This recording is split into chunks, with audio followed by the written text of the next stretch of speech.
शहर कराची के बारे में कहा जाता है कि यहाँ कोई भूखा नहीं सोता।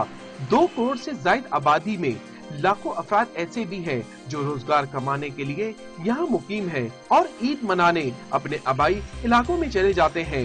ऐसे ही परदेसी वापस पहुँचना शुरू हो गए हैं। इनका कहना था कि छुट्टियाँ गुजर गईं, अब रोजगार की खबर लेंगे। पर यही है कि ईद के दूसरे दिन आपको पता है वहाँ से रवाना हुए हैं, तो थोड़ा अपने घर वालों को छोड़ के आए हैं, तो काफी लेकिन क्या कि हर एक चीज का एक मामलात होते हैं। अभी काम के लिए वापस आए कराची। टाइम जो था ना हमारे पास बिल्कुल काम था, अभी ईद के दिन थे तो अभी काम काल से फिर चालू हो चुका है। ईद मनाने जाने वाले से बस मालकान ने इजाफी किराए वसूल किए थे, ताहम वापसी पर किसी मुसाफिर ने ऐसी कोई शिकायत नहीं की।